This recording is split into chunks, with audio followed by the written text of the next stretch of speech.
Good morning, everyone. Ma'am, good morning. Good morning. How are you? Good morning. I am fine, ma'am. What about you? What about you? I am also fine, बेटा.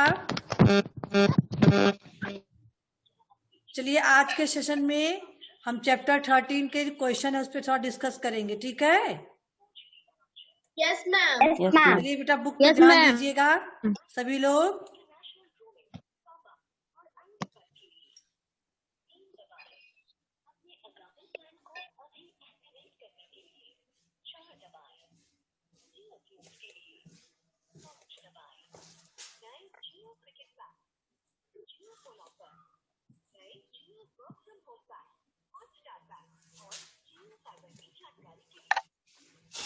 Book दिखने लगी सबको?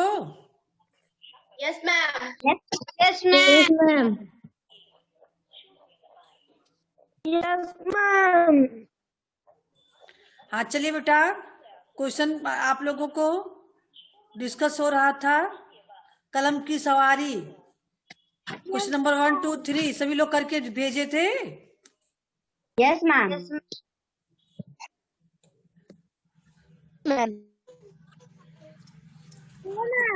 Question number 4 आज का homework है आप लोगों को. इसमें आपदा से पीड़ित किसी मित्र के नाम सहानुभूति से भरा पत्र लिखना है आप लोगों को, ठीक है? ये आज का होमवर्क रहेगा आप लोगों का, ठीक है? अब हम आगे बढ़ते हैं बातें भाषा की. मैम क्वेश्चन नंबर 3 समझा दीजिए, कलम की सवारी. अभी 3 नहीं किए हो बेटा? नो मैम, समझ में नहीं आ रहा No, था. ma'am. अच्छा ठीक है. 1 और 2 सबका हो चुका है.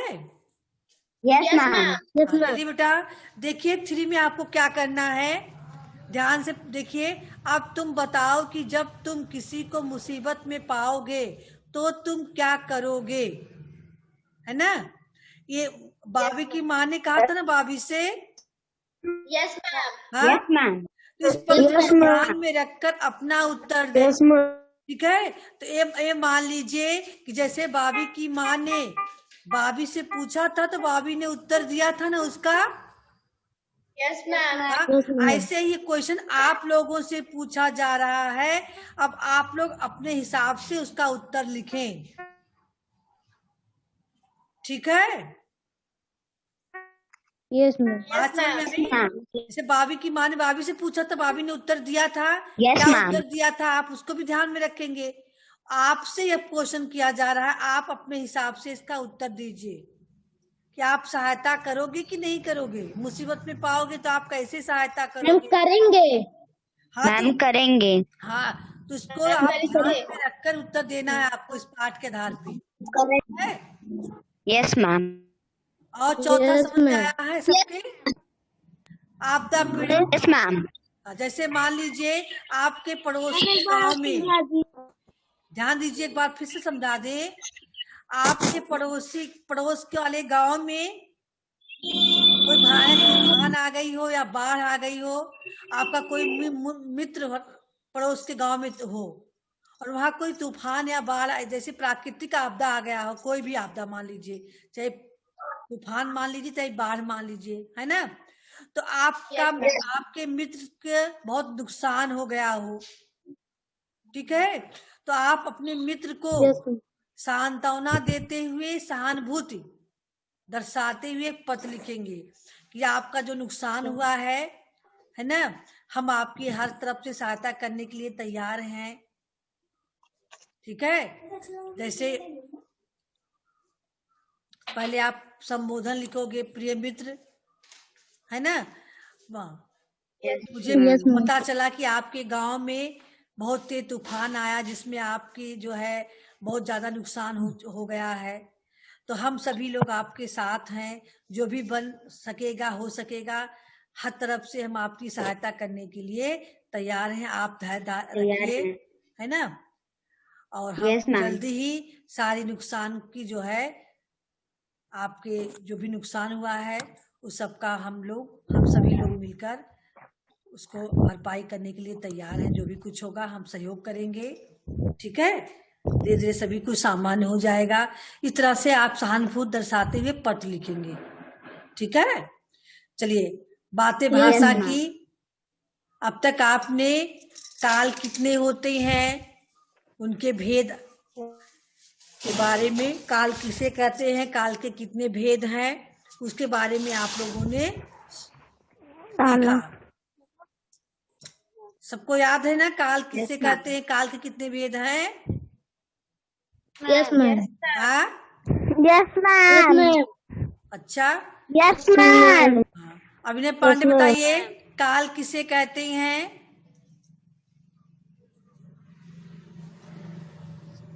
बताइए। मैम काल उसे कहते हैं मैम जो बीत गया हो। अच्छा, काल से कहते हैं जो बीत गया हो, हैं? यही तुम पढ़ रहे हो, काल जो बीत गया हो काल है, जो चल रहा हो काल नहीं है। बहुत काल हाँ? संजीव, सभी लोग वीडियो ऑन रखिए, नहीं तो क्लास से बाहर करेंगे हम। वीडियो ऑन रखिए। विमलेश, चलिए बताइए काल किसे कहते हैं?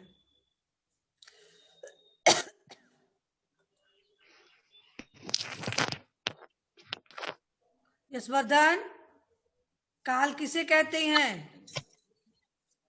भूतकाल, भूतकाल, भविष्यकाल, भविष्य काल। ये तो काल के भेद हैं, आप बता रहे हो, हम पूछ रहे काल किसे कहते हैं? हाँ बोलिए बेटा, चलिए बोलिए। पहले सब लोग वीडियो ऑन रखिए। हाँ बोलिए। आप कहाँ रहे हैं, बोलिए। किसी काम के करने या होने के समय को काल कहते हैं। हाँ, किसी भी काम के करने या होने वाले समय को हम काल कहते हैं। काल कहते हैं। हाँ। काल का मतलब होता है समय, ठीक है? Yes ma'am. इसके कितने भेद किए गए हैं? काल के 3 तीन भेद। कौन कौन से? कौन कौन से?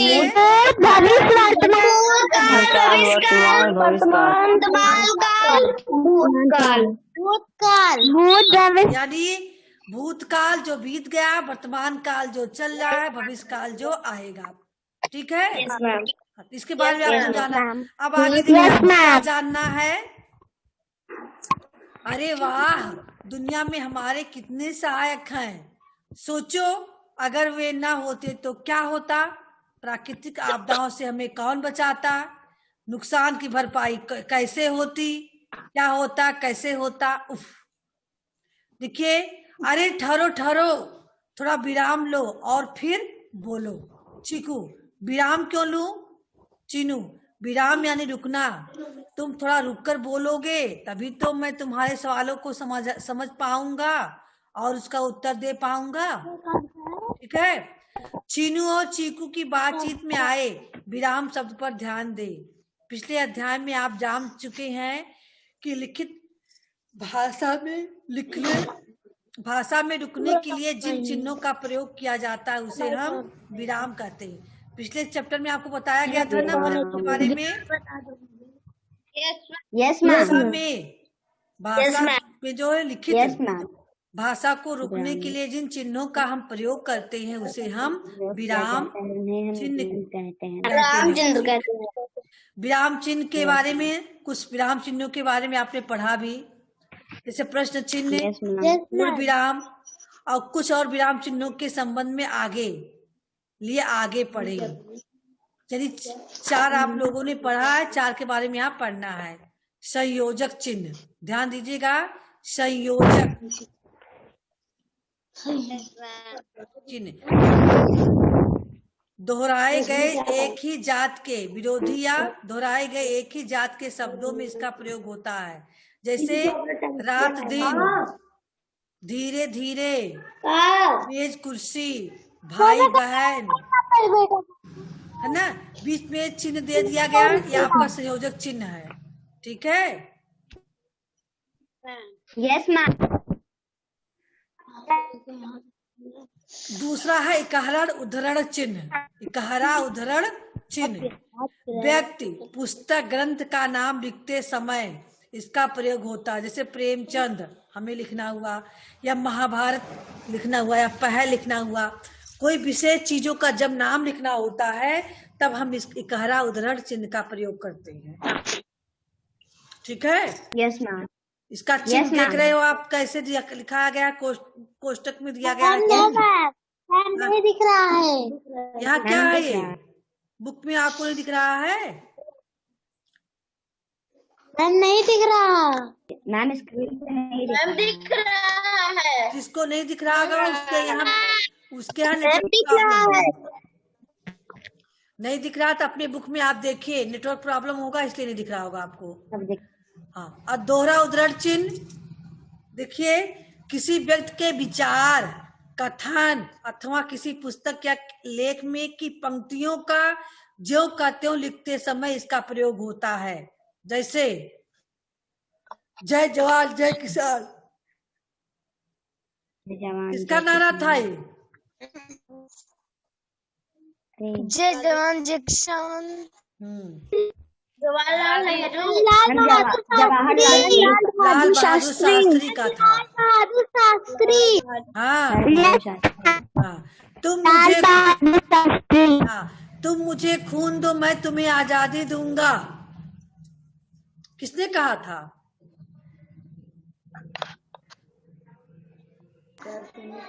मैम सुभाष चंद्र बोस। बहुत अच्छा, हाँ बहुत अच्छा नेताजी सुभाष चंद्र। तो ठीक है, तो ऐसे चिन्हों का प्रयोग करने के लिए हम दोहरा उद्धरण चिन्ह रखते हैं। इकहरा उद्धरण चिन्ह किसी विशेष व्यक्ति या वस्तुओं का नाम लिखना हो तो इकहरा उद्धरण चिन्ह होता है। अब जब किसी विशेष व्यक्ति की कथन को ज्यों का त्यों हमें प्रकट करना हो तो दोहरा उद्धरण चिन्ह का प्रयोग किया जाता है।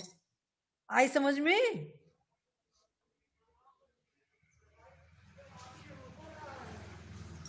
चलिए, खाली जगह पर सही विराम चिन्ह लगाएं। आपको यहाँ पर खाली जगह पे कौन सा विराम चिन्ह लगाना है, बताइए। कौन सा लगेगा यहाँ? विराम चिन्ह। सही विराम चिन्ह तो लगेगा ही। कौन विराम? पूर्ण विराम। पूर्ण विराम। हाँ, उसे साइकिल चलाना, यहाँ क्या लगेगा? अल्प विराम। मिट्टी के घर बनाना, बहुत लुभाता था। मैम पूर्ण विराम। मैम पूर्ण विराम था। चलिए अगला, माँ। आप रेडियो पर क्या सुन रही थी? यहाँ माँ के बाद कौन सा चिन्ह लगेगा?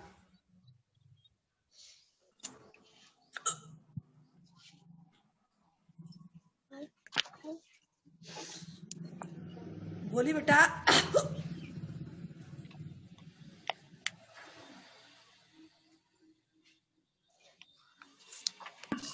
कॉमा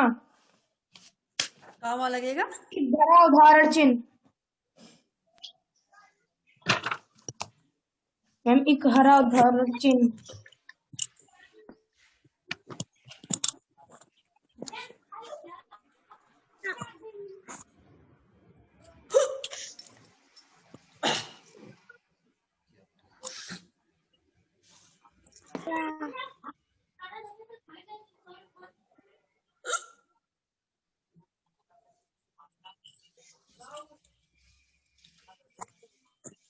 अनुष्का, कौन सा चिन्ह लगाएंगी बेटा आप यहाँ पर?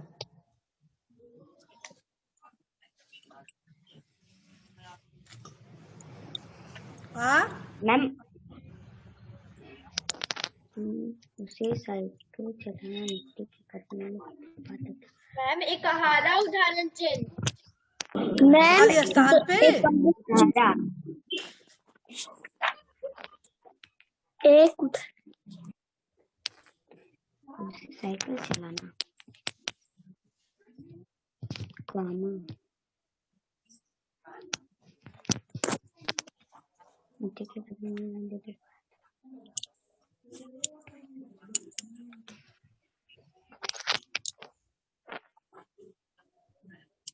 देखिए क्या लगा हुआ है, ये कह रहा आप लोग बोल रहे हो।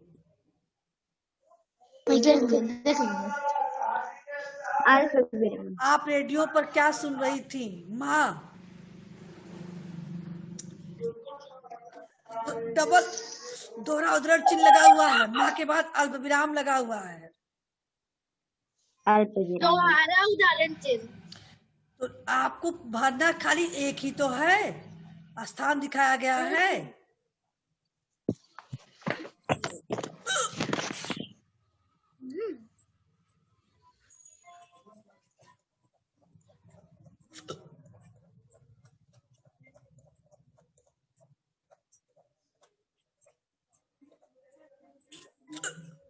यही पे तो भरना है खाली, है ना? अल्प विराम। हाँ, उसके चेहरे के हाव, यहाँ क्या होगा? भाव गंभीर थे।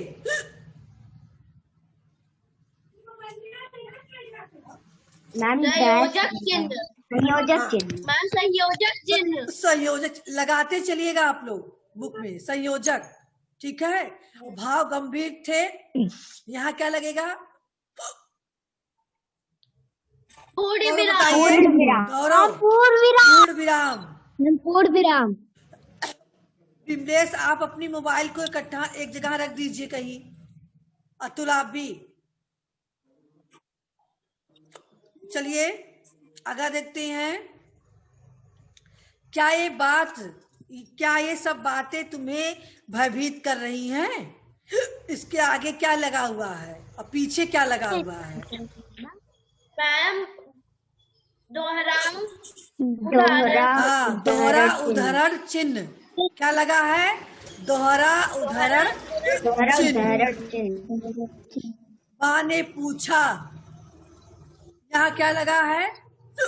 पूछा के बाद चिन्ह। प्रश्नवाचक चिन्ह, पूर्ण विराम। पूर्ण विराम होगा, प्रश्नवाचक नहीं है। यहाँ प्रश्नवाचक लग के उद्धरण बंद हुआ है।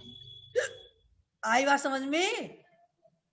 क्या ये बातें तुम्हें भयभीत कर रही हैं? प्रश्नवाचक लग के दोहरा उद्धरण बंद हुआ है। फिर माँ ने पूछा, पूर्ण विराम। Yes ma'am. ठीक है। अब दूसरा क्वेश्चन है, इसको यहाँ आपको करना है। विराम चिन्हों के प्रयोग के कोई दो कारण बताएं। ध्यान से सोच के बताइए।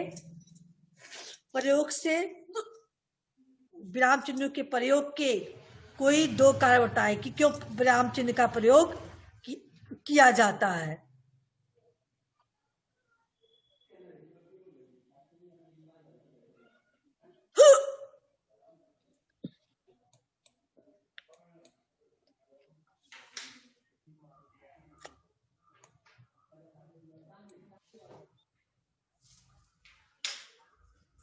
विमलेश कर क्या रहे हो आप? हाँ, कहीं मोबाइल एक जगह रख दीजिए। बताइए विराम चिन्हों के प्रयोग के कोई दो कारण क्या होगा? कोई एक तो बताओ। यशवर्धन आप बताओगे? बताइए। विराम चिन्ह के प्रयोग से हम वाक्यों में विराम लगा सकते हैं। यशवर्धन माइक ऑन करके बोलिए, आप कुछ बोल रहे थे, माइक बंद है आपका। विराम चिन्ह का प्रयोग हम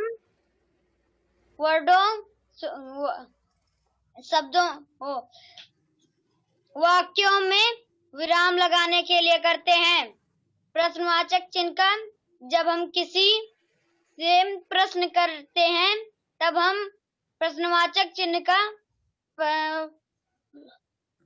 इस्तेमाल करते हैं।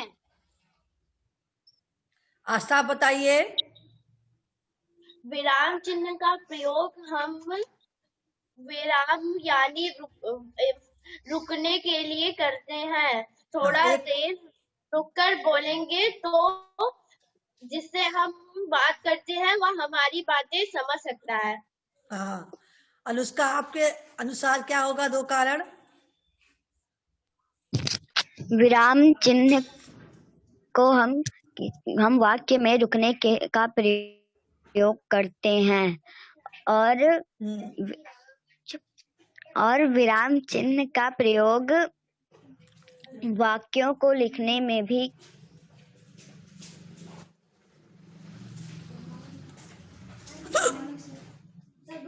शिवान्या क्या होगा बेटा विराम चिन्ह का कारण?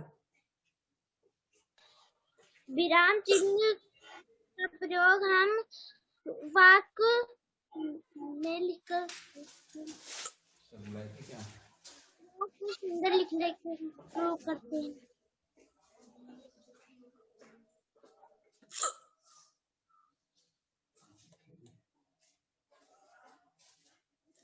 आप सब लोग लिख ले जाओगे ना? हाँ, यस मैम।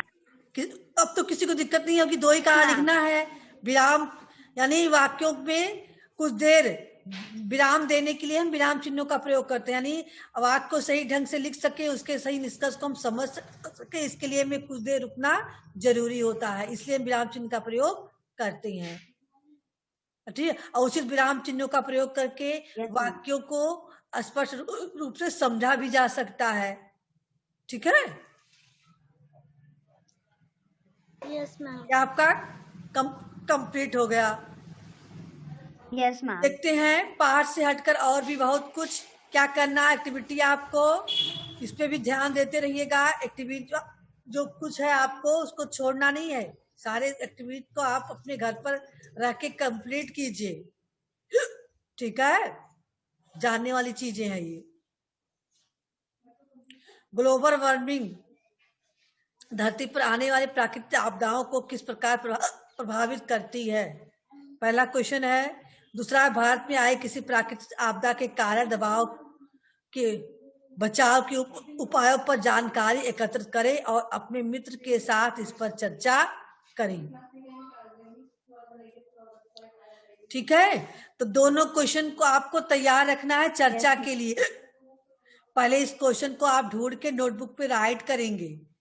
ठीक है, इसके बाद क्लासरूम में चर्चा होगी। जितना भी एक्टिविटी है 1 to 14 चैप्टर तक के अंतर्गत, जैसे चैप्टर कंप्लीट होगा, ग्रामर कंप्लीट होगा, वैसे ही हम हर एक्टिविटी पे चर्चा क्लासरूम में चर्चा करेंगे। जो बनाने वाला है उसको हम देखेंगे, लाइव क्लास के माध्यम से सब लोग दिखाओगे हमें बनाने वाली जो चीजें हैं, और जिस पे हमें चर्चा करना है, जिस पे लिखना है, वो चीज हमें आप लोग चर्चा करके बताओगे। ठीक है, तो आप लोग इसको तैयार रखिएगा। इसको नेट पे कल संडे रहेगा, समय निकाल के आप मोबाइल पे, कल आपको कोई वर्क एक्स्ट्रा दिया नहीं जाता है संडे के दिन, तो आप संडे के दिन एक्टिविटीज वाले वर्क के लिए आप निकालेंगे समय। ठीक है, भारत में कोई प्राकृतिक आपदा आई थी, उसके आप सर्च करके देखेंगे तो बचाव के क्या उपाय किए गए थे, है ना, उसको लिखेंगे। आपदा के कारण को लिखेंगे और उसके लिए बचाव के क्या उपाय किए गए थे उसको लिखेंगे, जानकारी। ठीक है, यस मैम।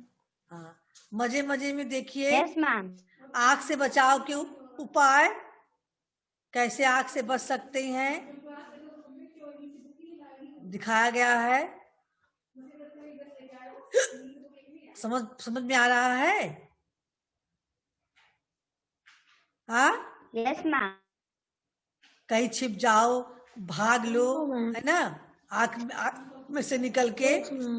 अब भूकंप से बचाव के उपाय ये भी दिखाया गया है। नीचे छिपना, है ना, कोई ऐसी चीज हो जिसपे मान लो मेज हो, कोई बड़ा कमरे उमरे में हो तो ऊपर से कुछ गिरे तो मेज पे आके फिर उसके नीचे छिपे रहोगे तो बाद में आपको चोट से बचने के लिए आप उसके नीचे छिप सकते हो। और देखिए बात पते की प्रतिवर्ष अक्टूबर महीने के बुधवार को विश्व प्राकृतिक आपदा निवारण दिवस मनाया जाता है। अब क्वेश्चन आ सकता है कि विश्व प्राकृतिक आपदा निवारण दिवस कब मनाया जाता है, तो आप आंसर क्या दे सकते हो? प्रतिवर्ष ये अक्टूबर महीने के दूसरे बुधवार को है ना। अक्टूबर महीने के दूसरे बुधवार को विश्व प्राकृतिक आपदा निवारण दिवस मनाया जाता है। अब पर्यावरण दिवस कब मनाया जाता है?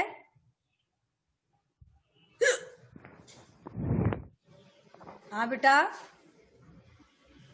किसी को पता है? हास्य दिवस कब मनाया जाता है?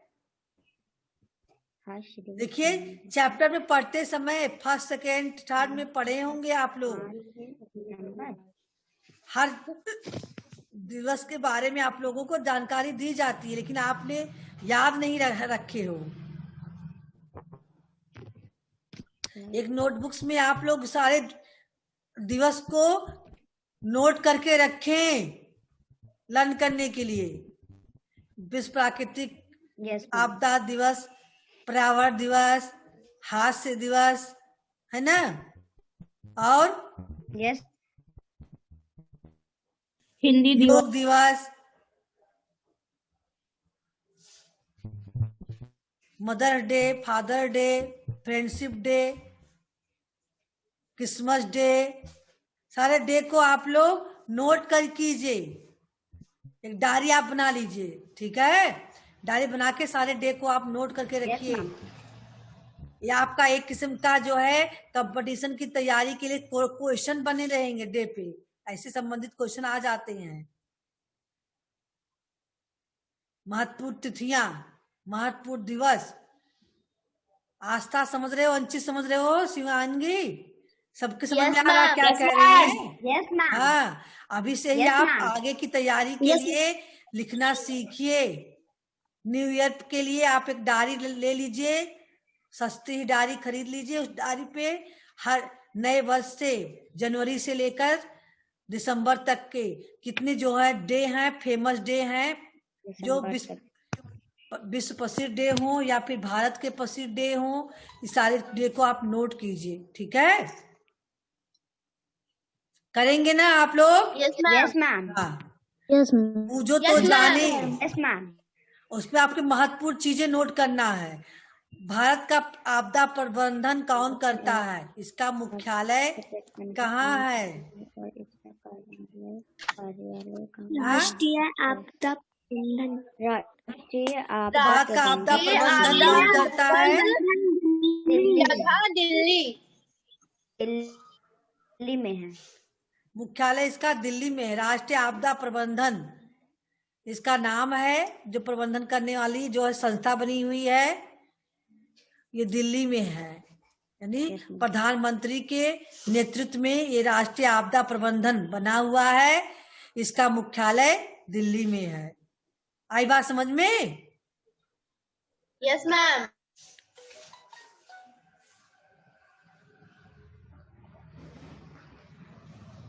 तो आज का वर्क आपको मिल गया है। Yes ma'am. सहानुभूति वाला पत्र। अब मंडे के लिए आपको इन क्वेश्चनों का उत्तर देना रहेगा, कहानी की समीक्षा करनी है। समझ में आ रहा है आपको? क्वेश्चन को समझा दें, ये आपका मंडे का वर्क रहेगा, इसलिए इस क्वेश्चन को आप लोग समझ लीजिए, ठीक है? कहानी की समीक्षा। कहानी की समीक्षा का मतलब होता है कहानी को पढ़कर और उस पर आधारित प्रश्नों का उत्तर देना है आपको। कहानी से जुड़े निम्न प्रश्नों का उत्तर लिखे। कहानी का उद्देश्य क्या है? उद्देश्य, कोई भी कहानी होती है और किसी न किसी उद्देश्य से लिखी जाती है ना? तो बता सकती है अनुष्का, इस कहानी का उद्देश्य क्या हो सकता है? आशा बताएंगी? बताइए आशा। हाँ बताइए।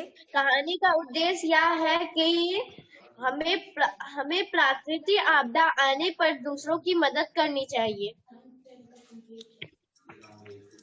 उद्देश्य बताना है आपको। अनुष्का, आप बताएंगी क्या उद्देश्य है कहानी का? उद्देश्य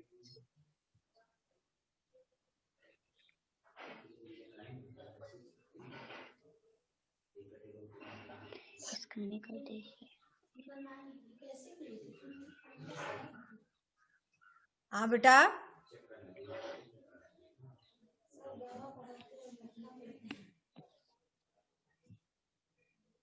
क्या हो सकता है उद्देश्य? आस्था बताने की कोशिश कर रही हैं, लेकिन इनका जो है उद्देश्य से ज्यादा कहानी की शिक्षा पे जा रहा है। आप जो बता रही हो, इस कहानी से हमें शिक्षा मिलती है कि हमें दूसरों की सहायता करनी चाहिए, लेकिन कहानी का उद्देश्य क्या है? सहायता के साथ साथ हमें, देखिए, कहानी का उद्देश्य है कि प्राकृतिक आपदा आने पर किस प्रकार से सहायक जन लोगों की सहायता करते हैं, इसके बारे में जानकारी देना। इस सहायक जनों की सहायता की जानकारी देना कि हम कैसे प्राकृतिक आपदा आने पर हमारे सहायक जन जो होते हैं, कौन कौन से सहायक जन है, कैसे इसकी सहायता कर सकते हैं, करते हैं, इसकी जानकारी देना। ठीक है? Yes ma'am. Yes ma'am. अगला है, कहानी का शीर्षक आपको कैसा लगा और क्यों? बताइए बेटा। मैडम, हाँ बोलिए, हैंड्स अप कीजिए जिनको आता होगा। कहानी का शीर्षक मुझे बहुत अच्छा लगा, क्योंकि यह शीर्षक कहानी के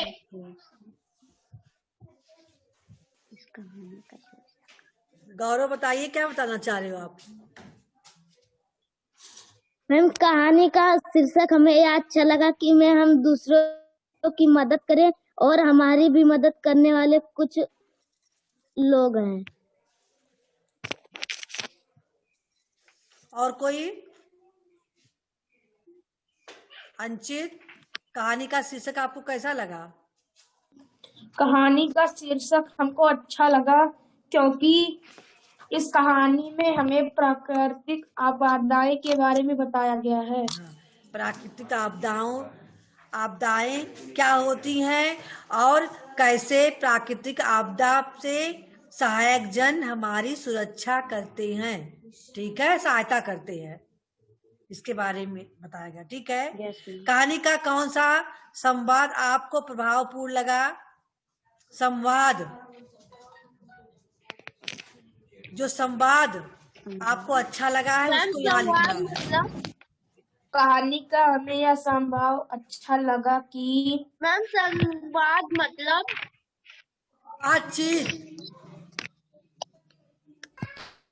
जो बातचीत हुई है कहानी में, वही संवाद।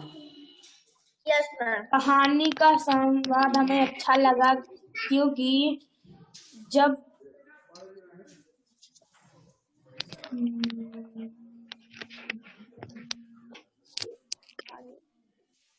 बताइए बताइए। कहानी का यह संवाद मुझे बहुत अच्छा लगा कि हमें वे लोगों,